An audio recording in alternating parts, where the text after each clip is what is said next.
Your options are they can win the whole thing, which I think they can. It's been 3 years, which it has been. They haven't invested in this team at the deadline since they traded for Kyle Schwarber in 2021, so they owe us one. Mm-hmm. Is it making a pitch to Cora, keeping Alex Cora happy, who, as I heard Andy Hart pointing out, I think is starting to feel himself just a little bit. Gross. As opposed to a lot.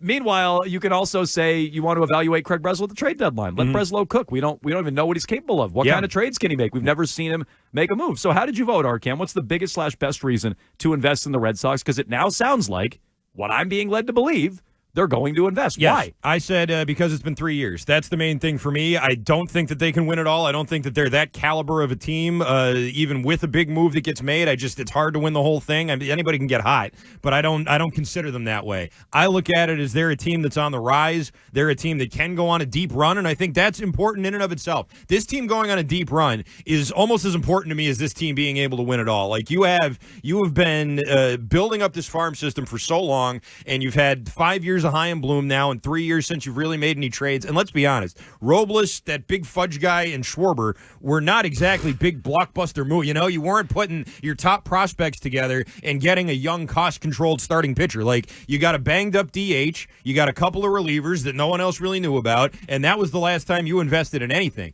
Now's the time or the type of time, I would say, where you do make those kind of moves because you are young.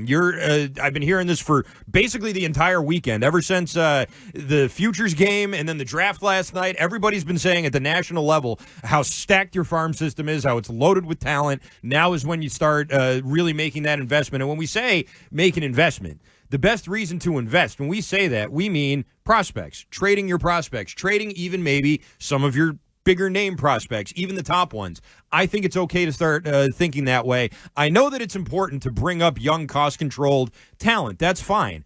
But I also know that we're operating under an ownership group here who waited until Mookie Betts and Benetton and all these guys turned 26 and then didn't want to pay them. So it's like, that doesn't really do much for me. I'd rather trade them for somebody you can bring in, can help you right now, instead of just, hoping that they decide somewhere down the road that they're going to make a commitment to one of these players. Now's when you do it. 3 years, really. I think it's been longer than that, honestly. That's why I voted for this. But yeah, that's it for me. It's been way too long sitting around. Your farm system stacked. Go ahead and start dealing. Grateful AF in the Twitch chat, twitch.tv/Boston WEEI, said the question really is who are they investing in? And I do feel like we've talked through that, but we'll continue to do that. Both Arcand and I want to bat over a starting pitcher. We've talked about adding Evaldi. We've talked about adding some of the other arms that potentially could move. Mm-hmm. Bradfo last week seemed to think Mike Lorenzen is the kind of name they could be in on. So I would still like the bat. I think you saw on Friday night how much they struggled against the lefty and how much they continue to struggle against left-handed pitching. Yeah, I mean, Reagan's shut him down on Friday night. And they don't lose to righties, right? In their last 27 games, the Red Sox are 1-8 against left-handed starters. They're 17-1 against righties. And I think the stat was going into the weekend. So I think they won a couple more games on Saturday and Sunday. I got to update that number. But that's how they've been playing. And they've been playing as the best team in baseball now for a while. They're an MLB best, 9-3 in July. They're 20-8 since June 12th. They've been playing like the best team in baseball for, again, over a month. I think you invest because this team can win it all and certainly can go on a run. And trust me, Arcand, I'm with you. They owe us one. They haven't invested in this team now for a while, and I want to see it. I borderline need to see it at this trade deadline. I think the fan base is itching for it. The players want it. And so to me, I think that's a valid way to vote. If you want to say keeping Cora happy and investing in Cora or investing in this ball club, which will keep Cora locked in, which will keep the clubhouse locked in, that's been a problem after the trade deadline the last 2 years. Mm-hmm. I think that's valid. I happen to vote that they can win it all because they can win it all. Look at the teams they've gone toe-to-toe with. The Yankees, they've beaten them twice. They've beaten Philadelphia. They just beat Kansas City, who they're competing with directly in the American League for a wild card spot. Cleveland beat them up a little bit earlier this year. Baltimore hasn't been the best matchup, though I'd like to see it again, and we will down the stretch. Who really scares you in the American League? We've talked about this before. Who is that team? Does Baltimore scare you? Does Cleveland scare you? The Yankees shouldn't. Kansas City, teams like that? No. You maybe want to give me Houston, or if Texas ever figured it out as the defending World Series champ, Maybe. Houston's scary, and they're going to make a move. Yeah, they're going to do there's something. no team in the American League, right? And that's something you need to hedge and be careful of. You're going to make an addition. Somebody else might make a bigger one. Right. And Houston could be that team. Or come talk to me if Cleveland makes a big move. Maybe they'll scare me more. But sitting here right now, there's no obvious team in the American League. That's why I think they can win it all. That's why I voted that way. But you said something interesting, Arkan, and we've heard Lou say this in the last week or so. You're okay with moving even big-ticket prospects? Yes, absolutely. I think that there's, So like who?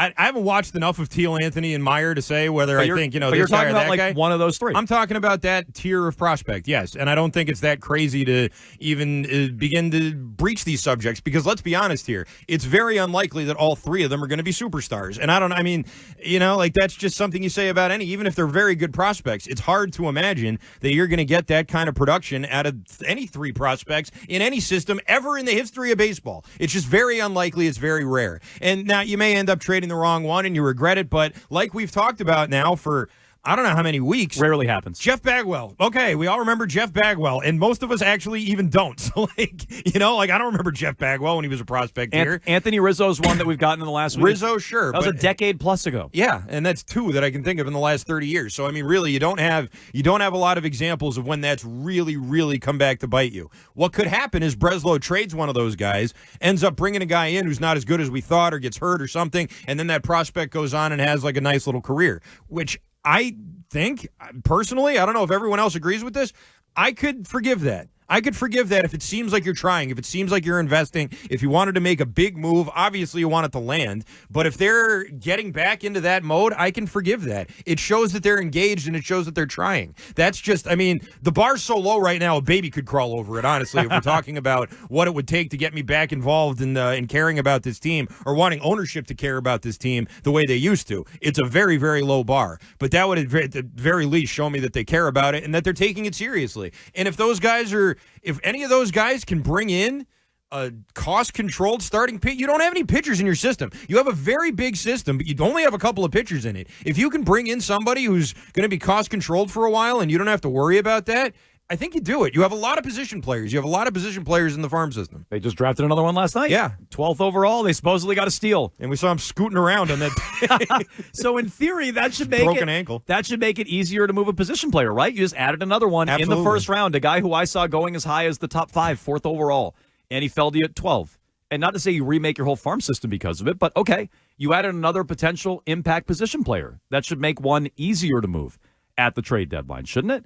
So it is interesting. And again, you can vote at Jones and Mego, our big question of the day. You can also weigh in 617-779-7937. Even Craig Breslo agrees it's time to invest, thank God, Craig. Thank God you got the memo. It's time to invest. It's the All-Star break. You're 11 games over 500. You're in a playoff spot. Duh. Obviously, this team is worth investing in. Why are you investing? If you're Craig Breslo, if you're above Craig Breslo, John Henry, this team can win it all. It's been 3 years. Which, again, you owe us. Why haven't you done anything the last couple of years? You want to keep Cora happy, or you can let Breslo cook. The Breslo one is interesting, Arkan. That's probably why he wants to. He wants an opportunity. Well, we have no idea. We don't know if he wants to add. We don't, and it's hard to tell because John Henry looms over everything. We don't know Craig Breslo's philosophy. We just really don't. We have no idea. What's his philosophy on the farm system? What's his trade deadline philosophy? Will he move prospects for an impact player? Will he move a lower prospect for a rental player? Does he need pitching on this team? Is that what he's prioritizing, or is he prioritizing a bat?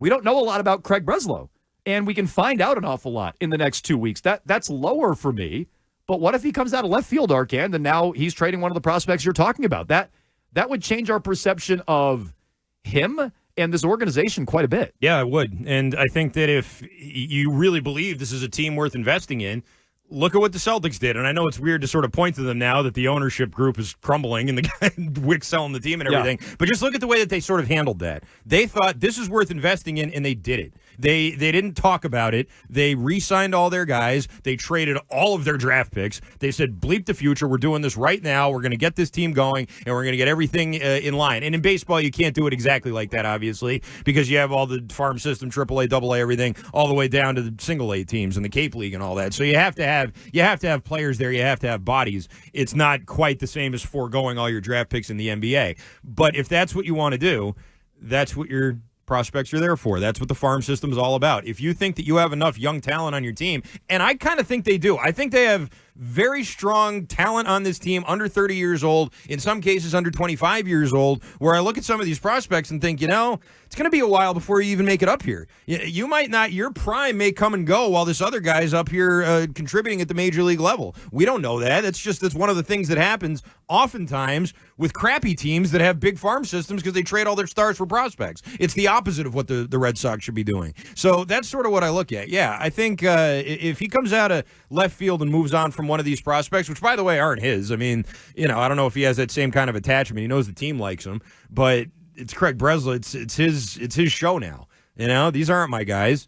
I'm not under some edict here to grow this farm system anymore. It's time for me to start investing. It's time for me to start building. That's when you trade those guys. No, it's fair.